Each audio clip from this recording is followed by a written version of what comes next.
Doctor Khwaja इकराम साहब अस्सलाम वालेकुम। मैं आपको वालेकुम जापान में फिर अस्सलाम दोबारा वालेकुम आपको अस्सलाम। मैं खुश आमदीद कहता हूँ। बहुत बहुत शुक्रगुजार हूँ मैं आपका कि कल भी आपने हमें अपना कीमती वक्त दिया और मेरे नहायत ही शार्ट नोटिस पे आप अपना कीमती वक्त निकाल कर अपनी मसरूफियत निकाल कर मेरे इस प्रोग्राम में शामिल हुए किताब की तकरीब रुनुमाई में। और ये मेरे लिए हमेशा यादगार रहेगी। 5 साल के बाद आज आपसे मुलाकात तो खैर 2 साल पहले भी थी। जी आप जी। 5 साल के बाद जापान तशरीफ़ लाए और लेकिन मुझे बिल्कुल पहले से भी ज़्यादा हमें हमारी दोस्ती में हमारी मोहब्बत में चाहत में और मज़ीद इजाफा मैंने देखा है। तो बहुत। आज आप हमारे घर पे आए तशरीफ़ लाए हम्म, मेरे बच्चों से मेरी वाइफ से मिले और ये मेरे लिए बहुत ज़्यादा खुशी की बात है कि आप जैसी अजीम शख्सियत जो है आज हमारे गरीब खाने में भी तशरीफ़ फरमाए। नहीं देखिए, शुक्रिया। मुझे भी खुशी होती है जब मामला ये है कि हमारे और आपके दरमियान ना तो किसी तरह के तकल्लुफ़ात हैं, बल्कि मैं तो आपको अपना भाई समझता हूँ। और यही वजह है कि आपने जैसे ही कहा बग़ैर किसी चूनो चरा के, मैंने कहा नहीं बिल्कुल जाना है। उसकी वजह क्या है कि मेरे अंदर भी कहीं ना कहीं ये इश्तिहा होती है, ख्वाहिश होती है कि अपने भाइयों से मिलूं। और ख़ास तौर पर मुझे बड़ी ख्वाहिश थी कि आपकी फ़ैमिली से मिलूं, आपके बच्चों से मिलूं।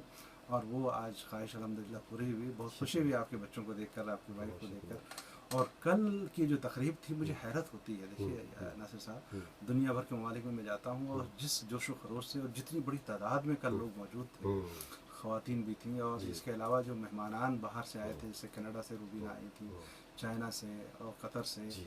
तो ये दरअसल आपकी शख्सियत का वो कहिए वो मकनातीसी पहलू है कि आपने जिसको भी आवाज़ दी बग़ैर चुनो चरा के वो यहाँ पहुँचे। बहुत लेकिन शुक्रिया। जो अदबी ज़ौक़ है और इस तरह की तकरीबात में, देखिए आम जो शादी ब्याह की या दोस्ती खुशी की तकरीबात होती हैं उसमें लोग तो शरीक होते हैं। सही। लेकिन मुझे ये खुशी हुई कि वो आपकी किताब दुनिया मेरी नज़र में, जी। जी। और ये देश बना परदेश, ये दोनों किताबें हैं। जी। इसकी रस्म इजरा में तो मैं यहाँ नहीं था, जी। जी। लेकिन ये दुनिया मेरे आगे, मैंने देखा कि कल लोगों ने किताबें इस तरह से खरीदी जैसे लोग चॉकलेट और बिल्कुल चिप्स ऐसे ही। खरीदते हैं। जी। जितने लोग आ रहे थे वो किताबें खरीद हाँ। रहे थे और जी। अपने लिए बड़ा दस्तावेज समझ रहे थे। बिल्कुल। तो इसका मतलब कि पढ़ने की एक जो ख्वाहिश होती है, लक होती है मुताला करने की, जी। वो यहाँ के लोगों में है। तो मैं तो जापान में जितने भी मुकीम उर्दू दाँ हैं, मैं उन सबों को मुबारकबाद पेश करता हूँ। और आपको बिलखुसूस मैं बारहा ये बात कहता रहा हूँ और कहता रहूँगा कि उर्दू नेट जापान ने बैक वक्त दो काम किया, दो पहलुओं पे। एक तो ये है कि उर्दू नेट जापान ने पाकिस्तान, यहाँ जापान में जो कम्युनिटी, उर्दू कम्युनिटी है, उसको आपस में जोड़ा है। कि उर्दू नेट जापान मुख्तलिफ़ तरह की तकरीबात करती रहती है और इस तरह की बहुत सारी महफिलें सजती रहती हैं। उस बहाने लोग आते हैं, वरना ये जापान जैसा मुल्क जहाँ लोग जी। मशीनी अंदाज में काम करते हैं, बिल्कुल। किसी के पास इतनी फुर्सत कहाँ कि वो एक दूसरे से मिलें या दुआ सलाम करें। लेकिन 3-3 4-4 घंटे का प्रोग्राम और बड़ी दिलजमई के साथ, बहुत खुश मिजाजी के साथ और बहुत गौर से बातों को सुनना और उस पर रद्द अमल का इजहार करना, ये ज़िंदा दिली का बहुत बड़ा सबूत है। एक तो ये, दूसरा कि उर्दू नेट जापान ने उर्दू के फ़रोग़ में डिजिटल और साइबर मीडिया के समत में एक बड़ा काम किया है। और इसके लिए मैं आपको बार बार मुबारकबाद देता रहा हूँ और मैं चाहता हूँ कि इस पर मुस्तकिल लिखा जाए और ये एक आने वाले दौर में तारीख़ का एक बड़ा हिस्सा बनेगा। अच्छा, शुक्रिया।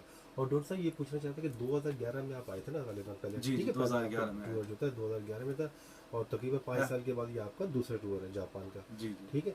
तो इन पिछले इन 5 सालों में आपने क्या कुछ तब्दीली महसूस की जापान में या यहाँ के लोगों में, या कोई ऐसा रुझान आपने देखा, कुछ फ़र्क पड़ा पहले से 5 साल में? देखिए, मैं देख रहा हूँ कि कुछ तब्दीलियाँ नज़र आ रही हैं, हुँ। ख़ास तौर पर इंफ्रास्ट्रक्चर के लेवल पे। अच्छा। कि जो शहर साजी का जी। जापानिया, हुँ।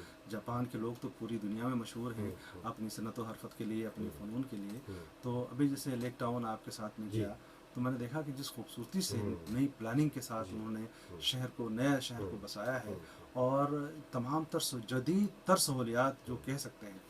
आज मुझे पहली दफ़ा एक इंकशाफ हुआ, पहली दफ़ा मैं समझ जी। रहा था कि क्या चीज़ है, हुँ। कि जितने भी फ्लाईओवर के दरमियान से मैं गुज़र रहा हूँ, हुँ। तो बराबर में, फ्लाईओवर के बराबर में जी, जी। एक बड़ी सी दीवार नुमा कुछ चीज़ें ओह! खड़ी थी।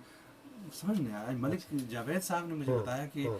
इसकी वजह ये है कि ताकि ये गाड़ियों का शोर बाहर की तरफ न जाए, आई से चूँकि जापान में लोग आई से हाँ? ये जितने जो हाईवे जो यहाँ पर बने हुए हैं ना, हाँ, हाँ, हाँ। मोटरवे हाईवे बने हुए, हाँ, वो चूंकि वो बाद में बनाए गए, तो उससे पहले वहाँ पे जो आबादी इर्द गिर्द में जो आबादी यहाँ पर है, जी, जी। ताकि उन लोगों को डिस्टर्बेंस ना हो, उनको गाड़ियों की शोर की आवाज़ ना जाए, हाँ, हाँ। वो साउंड प्रूफ किस्म की हाँ, छतें बनाई हुई है हाँ। पूरे हाईवे जहाँ जहाँ आबादी है, उस इलाके में, उस हाँ, पोर्शन मैं में। ये देखिए हैरान हुआ बढ़िया, कि कितने आपने बड़ी अच्छी लोग, बात हाँ, नोट की आपने जी। कि लोग कदर کرتے ہیں دوسروں کی کہ تکلیف نہ پہنچے. بالکل. یہ یہاں کے اور تبدیلیاں تو اس طور پر نظر نہیں آئی. وہ جی. تمام احباب ہم سے ملے. ابھی آپ 2 دن یہاں پر اور ہیں, ابھی آپ ہاں. 2 دن میں اور دیکھیں گے, ہاں. پھر میں آپ سے پھر آخری میں پھر آپ کے تاثرات ضرور جو جس دن آپ جائیں گے تو اس دن ابھی ہم جائیں گے اپنا ٹوکیو, جی اپنا حاگیتا صاحب سے ملاقات کریں گے.